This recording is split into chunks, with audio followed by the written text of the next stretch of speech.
I don't think you'll be standing there too long. Thank you. Thank you. Well, despite the demise of MG, Britain is still building beautiful sports cars.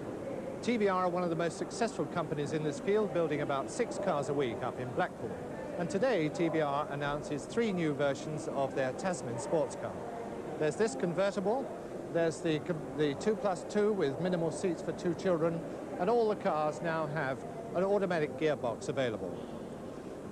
I think this is a very stylish motor car. It's beautifully finished, and it has enough power under its bonnet in the V6 2.8-litre Ford engine to take you from rest to 60 in under 8 seconds, up to a maximum of over 130 miles an hour, and still give you a performance of around 30 miles to the gallon. I like the hood arrangement, particularly on the convertible, because you can take this flat panel off and put it into the boot, and then just push this roll bar come window down, and you have a perfectly open, flat car. The price of the convertible is about £11,800. For the 2+2, you have to pay an extra £2,000, and for the automatic gearbox, it's just under £500. The Honda Concerto plays on. First of all, the Accord, then the Prelude, and now the Quintet. Ask me why they call it the Quintet, and the answer is it has 5 doors. It's a hatchback. It's lighter than the Accord, and so will go a little bit faster. But the Japanese, you know, are very keen on market research, and they've beamed this car straight at the middle classes. Those retired gentlemen who want a distinguished carriage at a moderate price. And the price is slightly below £5,000. 1,600 cc's under the bonnet, coming through a 5-speed box that I find, I'm afraid, a little undistinguished. It's like stirring a sago pudding. I will just slap it into 5th speed for you. But in all fairness, the car is well finished.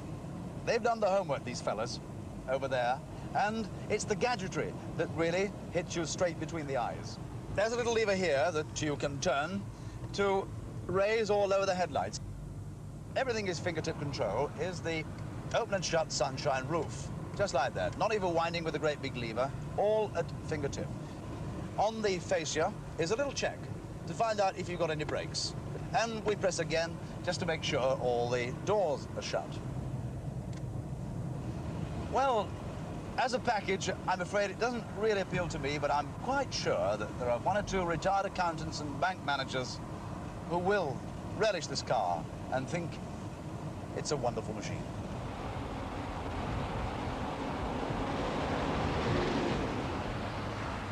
The new Colt Galant, with its 2-litre engine, is quite a surprise. It develops about 110 brake horsepower, so you can gallivant along at 100 miles an hour if you so desire. Power steering is standard, and it is very, very precise indeed.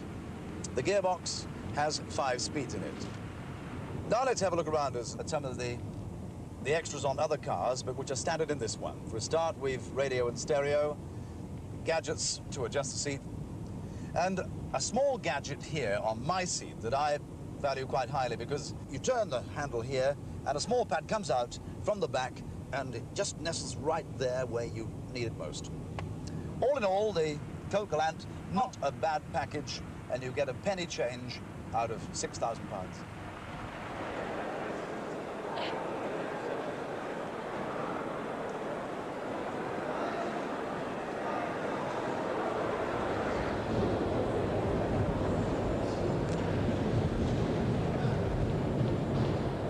Ferrari can always be guaranteed to have an exciting stand at any motor show, and probably at no other time in their history have they had such a comprehensive range of motor cars.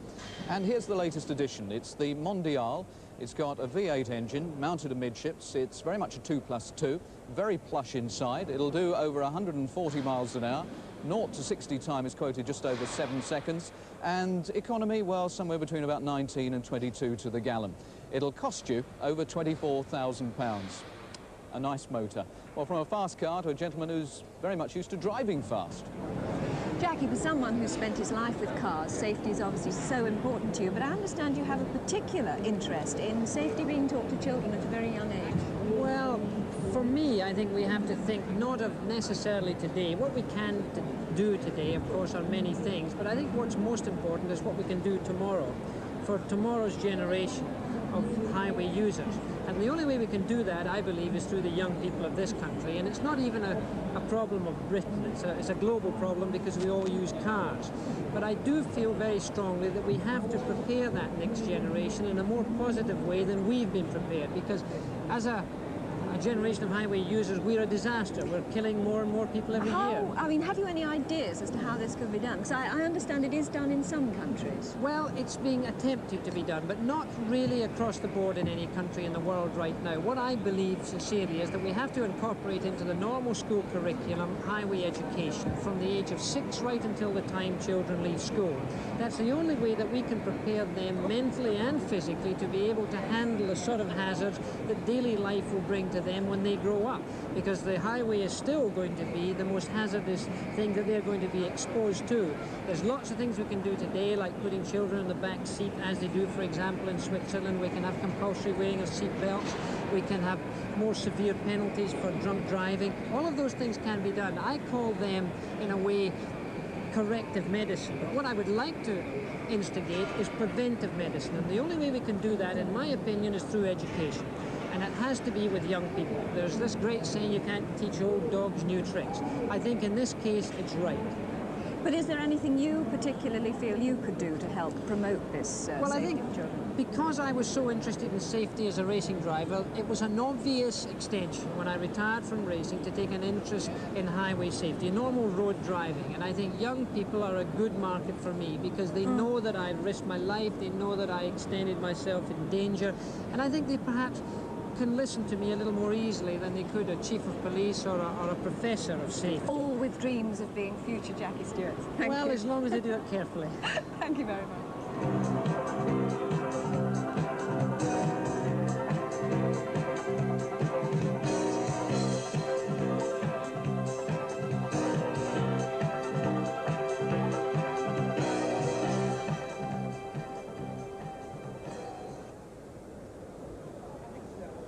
That's the Fiat Panda, which is Fiat's latest effort to get into the small hatchback market, and which is here in Britain for the first time at the Birmingham Motor Show. It is, of course, a car based on the Fiat 127 with the transverse engine driving the front wheels, and it's using that same 127 engine of 900 cc's. It's a very practical sort of car, 3 doors, big hatchback at the rear, very lightweight, very simple construction, all flat glass, designed by Giugiaro, the man who's done so many cars lately.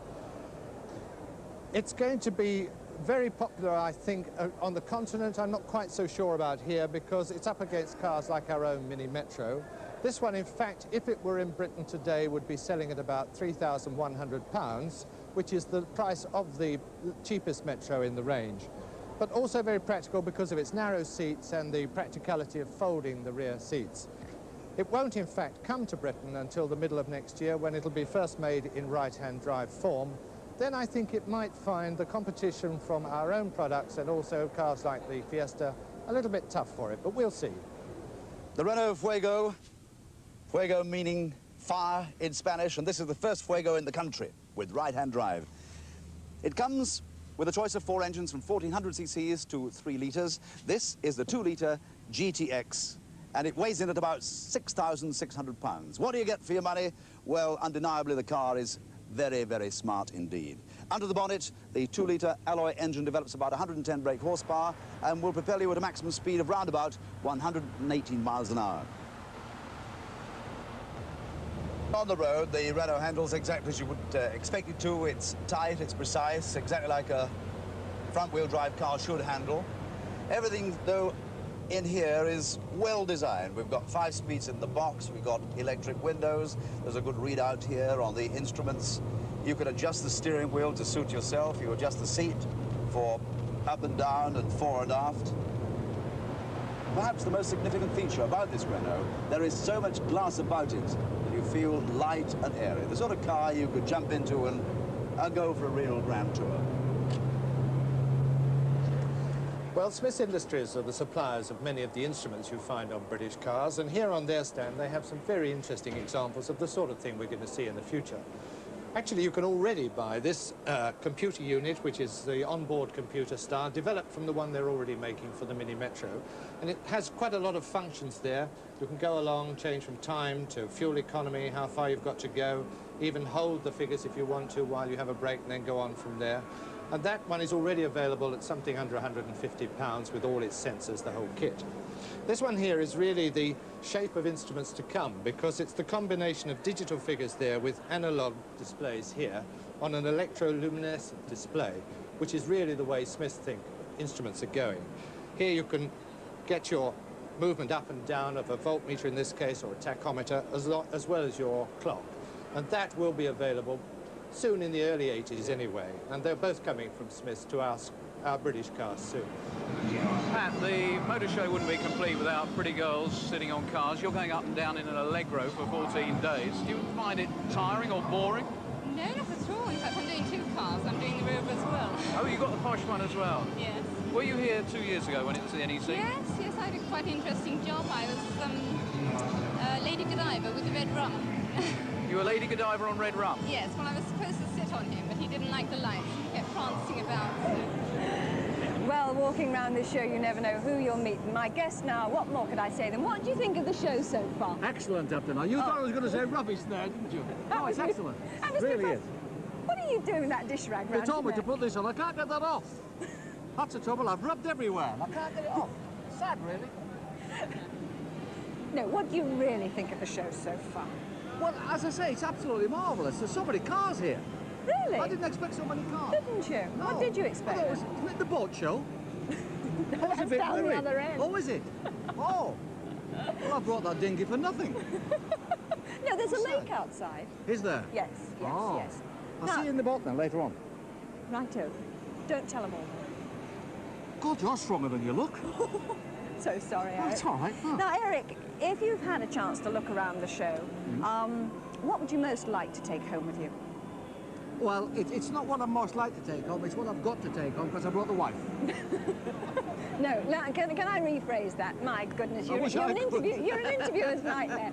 What kind of car would you like to take Ah, home? yes. Well, apart from the Saab, because it's written down there. Yes, Apart yes, from that, I'd like another Rolls Royce. Then I'd have one for each foot. Eric, there's No, it's true, it's true. I have a Rolls at home, you see. You do? Yes. A real Rolls, No, or only a just a small dinky one. toy? It's about that big, is it? Yes, You've done my joke. You've ruined my joke. I'm going home. Good night, folks. It's been a pleasure working for you. Eric, thank you for sparing My us pleasure. some time. Now, don't forget your promise.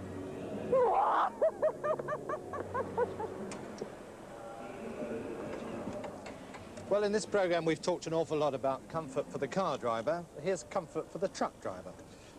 This big Renault cab has a sprung seat. You can adjust your weight for the driver.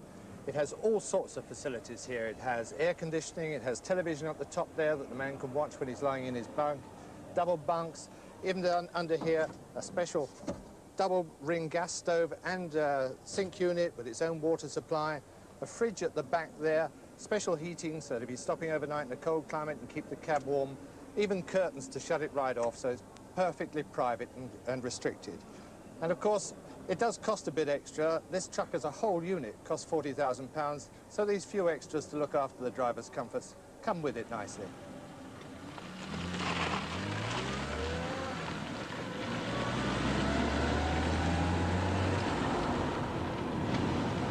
This XR3 really is a super tool.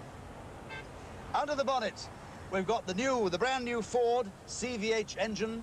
We won't dwell on it, but it's a single overhead cam and it's a classic racing car design.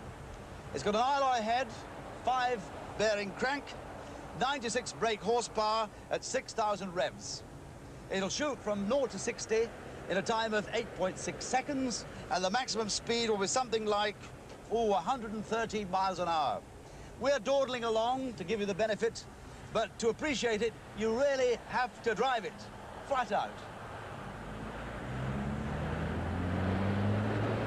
And here's a nice little quickie that I've come across, a small but very interesting gadget marketed by a company in East Anglia. It's called Keycard, and the idea is that wires come from various parts of the vehicle's wiring system to this connector here.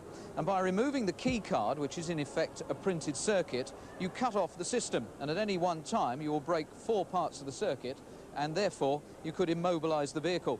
And the keycard for your vehicle is totally unique. An interesting anti-theft device, particularly interesting when you think that every 2 minutes of the day and night, somewhere in the UK, a vehicle is stolen. We've got something we want you to do. We've got something to show to you. We got something, oh, we got something new. We got something Barbie's out, something blue. Yeah! And now here's a new and rather exciting addition to the show. It's literally only just arrived. It's called the Cypher. It's made just down the road in Coventry and very much an all-British car. It's powered by the 850cc engine that normally goes in the Reliant Kitten. And the designer, Tony Stevens, tells me that you'd be hard-pressed to get less than 50 mpg. It's got a top speed of 90 miles an hour, a glass fibre body offering style with economy, room for 2, there's room in the back. And the clincher, really, is that by the time they get into volume production, they reckon that it will cost just £5,300, which is going to make it a very competitive British sports car. Well, BL's Metro was only announced and on sale to the public today, and yet already here is a special luxury version of it. It's called the Ogle Metro. It's built by the wooden picket coach building firm to the design of the Ogle Studio. Under the bonnet, it has the standard 1.3-litre Metro engine, but turbocharged to give 100 miles per hour performance. With that, you also get spoilers all round, even a spoiler along the roof here, light alloy wheels and low-profile tyres. But it's inside the car you get the real luxury touches. It has an 8-speaker audio system with a graphic equalizer. It has special trim of an exclusive fabric and leather that goes right the way through the car, even to the matching luggage at the rear. It has heated rally-style seats, even heated rear-view mirrors, rosewood cappings, just the sort of stuff you get in a Rolls-Royce. Well, if that doesn't give the driver an inflated idea of his own ego, there are special fittings just for the passengers. At the back, there's a little video screen with its own cassette player, so you can sit in the back, be whisked along in this little luxury carriage, watching your own favourite films. Of course, it costs a bit more than the standard standard Metro, because that's around £4,000. This is a cool £8,000 on top. Retails at about £12,000. Well, unfortunately, we're just about out of time. But Jan, a dream car? Anything that you've really seen here you like? Lost my heart to a veteran car. Well, this is Motor Show 80. You got... I'm an old-fashioned girl. It's lovely. I can just see me with a bonnet and a tie, you know. Lovely. Not very good for rainy weather, though. No, not quite. You obviously like the Ogle Metro, Frank. Very much. What about the show 2 years on? How much has it changed? Well, I think the main difference really is that people are much more fuel economy conscious. After all, 2 years ago, petrol was about 75 pence a gallon. Now it's 130 plus, and therefore everybody's talking about drag coefficients and fuel efficiency, fuel economy figures, rather than brake horsepower maximums, that sort of thing.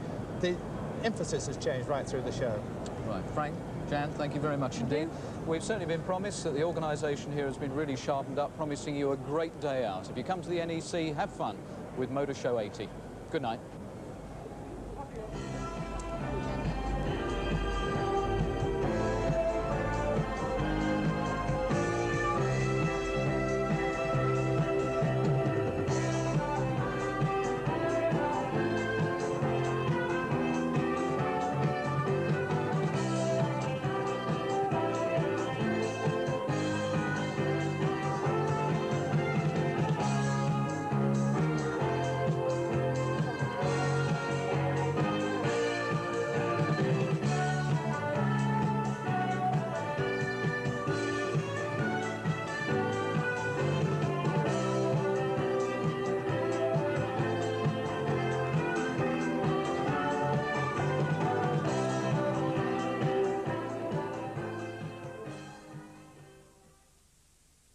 Tomorrow night on Radio 4 in Going Places, there's a Motor Show special reporting on the opening day. That's tomorrow on Radio 4 at 7:20.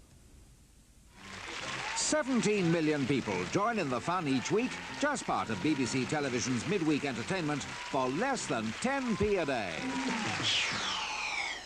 Collect the new 50p stamps. It makes paying the licence easy.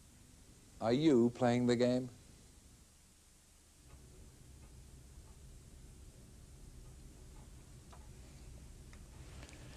A late football result. England B team 1, USA 0.